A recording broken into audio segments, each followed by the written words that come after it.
Hey everybody, it's King Egbert here. So today, I wanted to talk about a very long list of Cold War conflicts that nobody ever talks about, but like they're really important and they're really super interesting, especially in getting to know the history of countries that we would maybe consider more the third world, Africa, Asia, and Latin America. But the reason why we need to draw attention to these Cold War conflicts is because I think we do a massive disservice here in the United States by teaching kids a very America centric view of the Cold War. And when I say America centric, I mean emphasizing America's biggest tragedies, from the Korean War to Cuban Missile Crisis to Vietnam War, to Détente, to fall of Berlin Wall and fall of the Soviet Union. And yeah, we don't talk about all the cool stuff that happened in between and all the stuff that in many cases led up to these things that we often teach kids in school. So these wars I'm gonna mention, I'm gonna give brief summaries of them, but I won't go into too much detail because it's a lot. And to this video will be, less than 25 minutes long. So, if you guys want us to make dedicated videos to specific wars, let us know. And also, if you are an older viewer who served in these wars, or you're a younger viewer who knows people that actually served in these wars, so this is more an appeal to our international audiences, please let us know in the comments. We would love to hear your story. But anyways, let's begin. Alright, so the first war that we should mention is the First Indochina War. So the first Indochina War, and then the brief wars preceding it. So after Japan withdrew from French Indochina in 1945, between 1945 and 1946, Britain and France launched Operation Masterdom, where they managed to successfully reinvade most of Indochina. They managed to capture Cochin China and southern Annam in Vietnam, and it didn't take long for Laos and Cambodia to also get back on France's side. However, they failed to capture Tonkin and northern Annam, which made up the area occupied by the Viet Minh of Ho Chi Minh, which would become the state of North Vietnam. Sound familiar? So, between 1946 and 1954, France fought and ultimately lost a war against the Viet Minh. The Viet Minh, led by Ho Chi Minh, trying unsuccessfully to reunite Vietnam, but at least getting North and South Vietnam's independence. They fought against the Pathet Lao, run by Prince Suphanuvong, they did succeed in getting independence for Laos, but they wouldn't succeed until after the Second Indochina War, the Vietnam War, and turning Laos into a communist state. And then there was Cambodia, where France fought against the United Issarak Front. Now, the United Issarak Front did succeed in getting Cambodia's independence, but not a communist Cambodia. It was not run by Pol Pot. Pol Pot actually was in France when this war was happening, and part of the French Communist Party. So the Khmer Rouge would emerge later, many of them former United Issarak Front members, but they did get Cambodia's independence. And while, I don't want to give too many details to take up all the time in this video for this war, I will mention that the United States participated indirectly in this war, giving France airplanes, aircraft carriers, and CIA personnel in battles like the Battle of Dien Bien Phu, which was not the last major battle of the war, but it was a surprising defeat for France.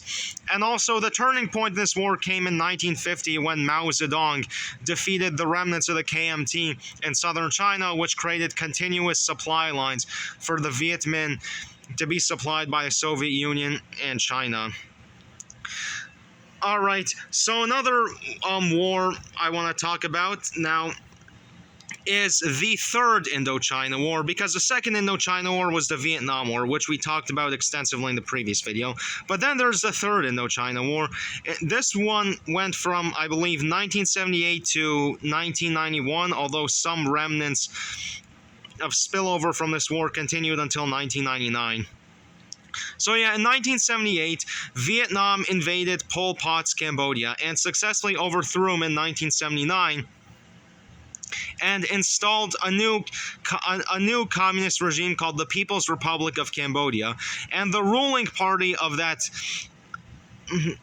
Vietnam installed actually is still in charge of Cambodia today. However, it's changed its ideology. It's no longer a communist party. It is now a democratic socialist and monarchist party.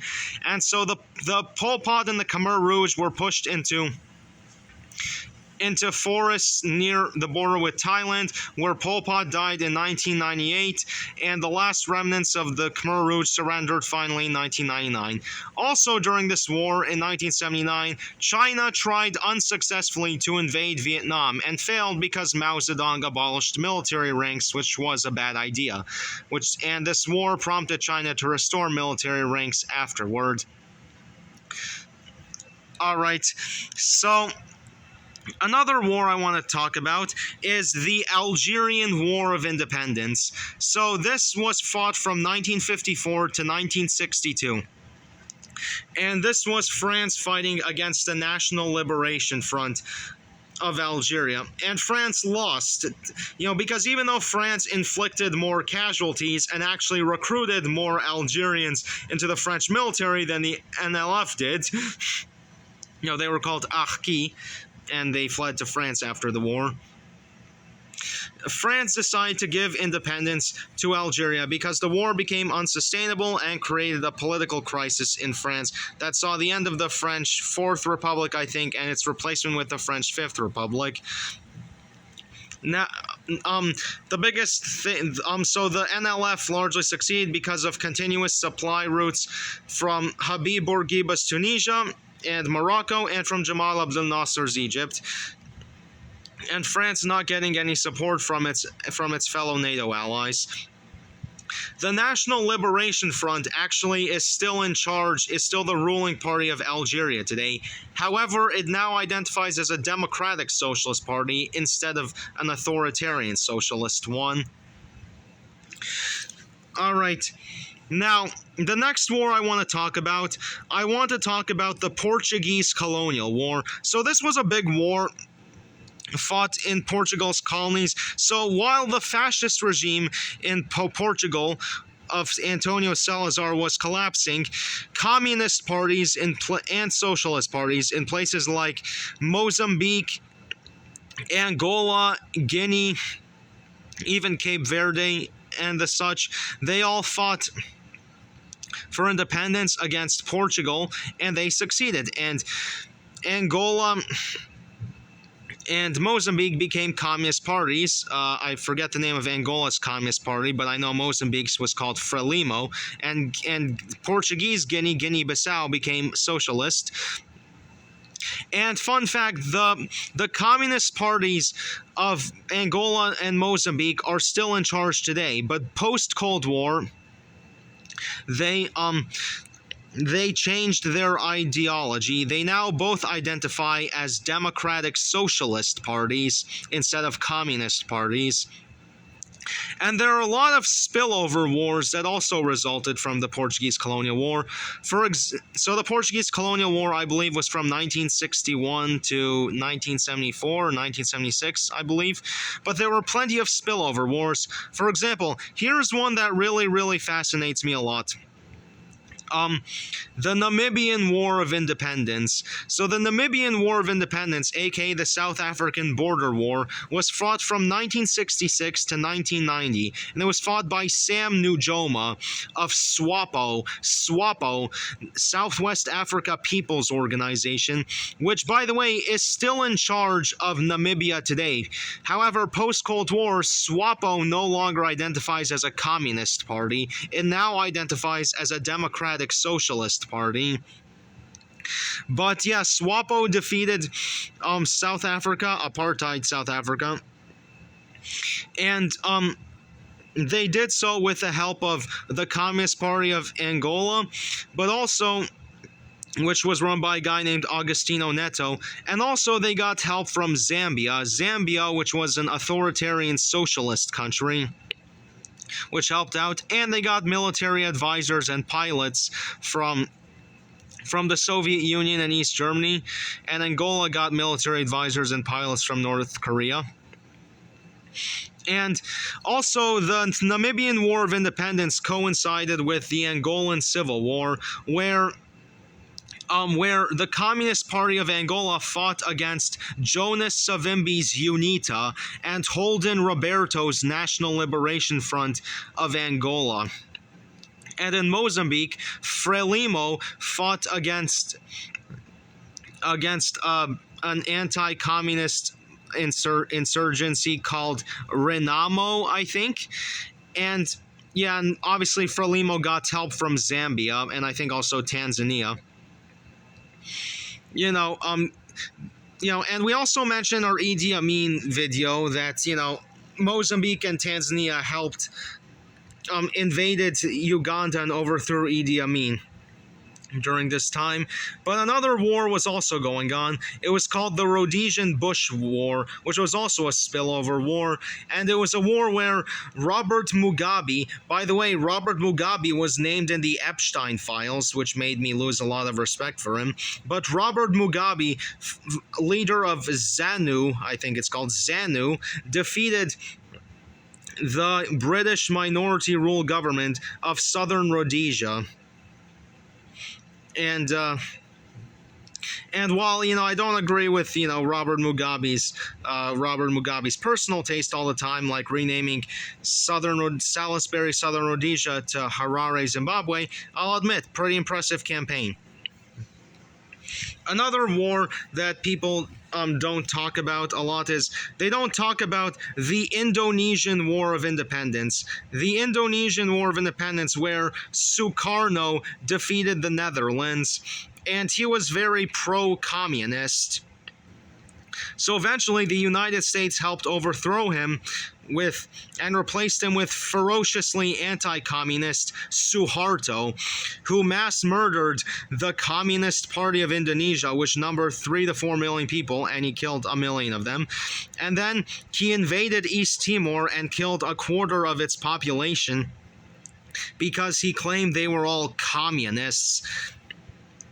And speaking of Indonesia, so another interesting thing is, with Suharto, stuff that coincides with this theme of anti-communism, is Britain's emergency wars. Yes, Britain's emergency wars. So first, there was the Malayan emergency, fought from 1948 to 1960, where Britain successfully defeated the mostly Chinese minority-led Malayan Communist Party from taking over Malaya in exchange for giving independence to Malaysia. And then after independence, Chin Peng was a child prodigy, by the way. He probably deserves his own video. But Chin Peng, leader of the Malayan Communist Party, got together with another communist party called the North Kalimantan Communist Party, also led by the Chinese minority in Sarawak and North Borneo. And they launched the second Malayan emergency from 1968 to 1989. And in that case, they also still lost too. But damn, Chin Peng, he was a child fighting the British Empire. Him and all of his buddies, they were all Chinese, Indian, and Malayan children. And they put up quite a fight.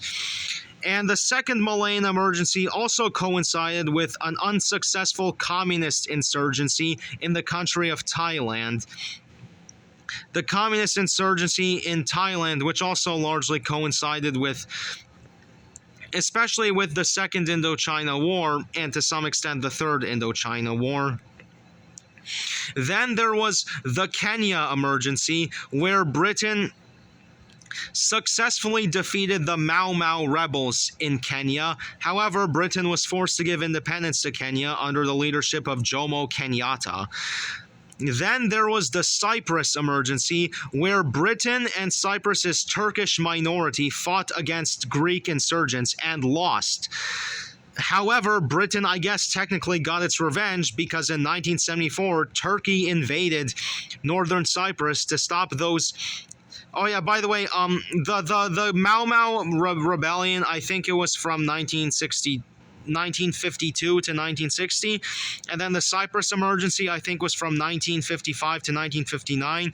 But yeah, basically, even though the Greek insurgents won, Britain got payback because Britain didn't bother saving the Greek minority from a Turkish invasion of Cyprus in 1974, and Turkey still occupies northern Cyprus today, and the military dictatorship in Greece collapsed after the Turkish invasion of Cyprus for mysterious reasons. And then there was one final emergency. There was the Aden emergency, which was fought, I think, from 1963 to 1967, where the Communist Party of South Yemen successfully defeated the British and turned, South Yemen into the only communist state in the Middle East. So yeah, there we go. And then, now another war I want to talk about, stuff kind of similar to the British four emergencies. There was first the Madagascar Rebellion from 1947 to 1949, where France successfully defeated a rebellion by insurgents of Madagascar's Merina people. Though I guess Madagascar got the last laugh, because France gave independence to Madagascar in 1960. And then France also fought the Cameroon War, I think from 1955 to 1964, where technically France stopped an African Socialist Party from taking over Cameroon. But just like how Britain had to give independence to Malaysia to stop the communists from taking over, France had to give independence to Cameroon to stop the African Socialists from taking over. And now another war that's very interesting is the Cuban Revolution. The Cuban Revolution, which I think was fought from 1953 to 1959, when Fidel Castro. So Fidel Castro initially was not a communist. That's why you can find a very long video on YouTube of him saying, "I am not a communist." It was the 26th of July movement. And they were initially a socialist movement, and they overthrew Fulgencio Batista. However, after the failed Bay of Pigs invasion in 1961, Fidel Castro decided to become a communist to get Soviet security guarantees to prevent another American invasion. And as part of the Cuban Missile Crisis in 1962, America was forced to pledge not to invade Cuba or support an invasion of Cuba, all the while removing their missiles from Turkey and southern Italy, while the Soviets removed theirs from Cuba. All right. So, other wars. There was the Greek Civil War, where the Greek Communist Party attempted to take over Greece, and Tito wanted to support them, but Stalin, who had agreements with the US and UK that Greece and Turkey were strictly American-British spheres of influence, refused to support them. And so as a result, the insurgency failed, and this was one of the reasons for the Tito-Stalin split. So Greece did not become communist. What other wars were there? Oh yeah, there was the Jeju Uprising. So before the Korean War, there was the Jeju Uprising, which lasted from 1948 to 1949, where the United States and South Korea successfully defeated an insurgency by the Communist Party of South Korea on the island of Jeju, precursor to the Korean War. All right, what else? There was the Contra War, where America fought the Sandinistas. By the way, the Sandinistas are still in charge of Nicaragua today. Daniel Ortega, who was president of Nicaragua during the Cold War, is still president, and he's now president for life because he just canceled elections. What else? There was Operation Condor, when America and France overthrew governments in South America, like Salvador Allende, and replaced him with people like Augusto Pinochet. There were what else was there? There was let's see. There's a lot. There was the United States helping Jamal Abdel Nasser overthrow the British-supported King Farouk of Egypt. Egypt has become an idiocracy ever since then, just like how ever since Abdul Karim Qasim overthrew King Faisal of Iraq, Iraq has become an idiocracy, and ever since Ruhollah Khomeini overthrew the Shah of Iran, Iran has become an idiocracy. But what other wars? I mean, people, even like stuff like the Chinese,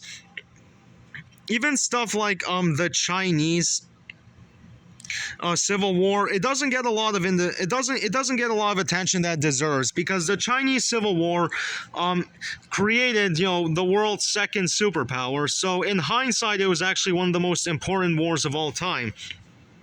And in 1950, Mao Zedong was fighting, I think, 5 wars and winning them. He was defeating the KMT remnants in southern China. He was invading Tibet and winning. He was defeating an Islamist insurgency in Xinjiang and East Turkestan and winning.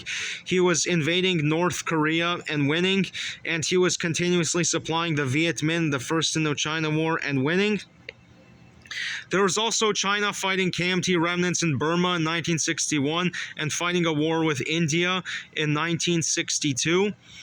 There was Muammar Gaddafi's Libya invading Chad to try and get the French out, and that failed. France intervened in African country about once per year, every year from 1960 to 1992. What else? Yeah, there's a lot of this stuff, dude. Like, it's a shame we don't teach our kids about this stuff. This stuff is so cool. And it would teach our kids a lot more about the world, because I do think we give our kids a bit of an America-centric view of history, even in sometimes a Eurocentric view of history too. Of history in general, and especially the Cold War, because the Cold War would really help us understand the Third World a lot better. What other important wars are? I mean, there's a lot. I can't name every single one. But these are some pretty important ones that don't get a lot of attention that I think they do deserve. I think I kind of mentioned all of them. What else is there? We mentioned Indochina wars. We mentioned Namibian War. We mentioned Algeria. We mentioned Cuba, Malaya, Aden, Kenya, Cyprus, Portuguese colonial. We mentioned that. We mentioned the Rhodesian Bush War. We mentioned, oh my God, what other major super important wars are there that we're missing? I don't know, but this is all really important stuff, guys. So we should really be teaching our kids this stuff a lot more. All right, guys. Thank you all so much for watching. Don't forget to leave a like, comment, subscribe, check out all of our content, click that notifications bell so you never miss another video, and help us win the YouTube arms race against Mr. Beast by making us the first YouTube channel in world history to get over 1 billion subscribers. And guys, if you want us to make dedicated videos about each of these wars we mentioned, and if there's any other important wars that you think we didn't cover, please let us know. Oh yeah, actually, now that I think of it, even at the Vietnam War, there was the Laotian Civil War, and there was the Cambodian Civil War too, with the Pathet Lao taking over Laos and the Khmer Rouge overthrowing, the monarchy of Prince Norodom Sihanouk, who was actually pro-communist. Vietnam invaded Laos in 1958. They got Ho Chi Minh Trail in Cambodia in 1966 and invaded Cambodia wholesale in 1967. So more stuff. See, this stuff just comes to me by memory all the time. Like, it's a lot, it's hard to just remember everything word by word, Alright, guys, but that's it. So, peace out. Wee! Yeah! Woo-wee!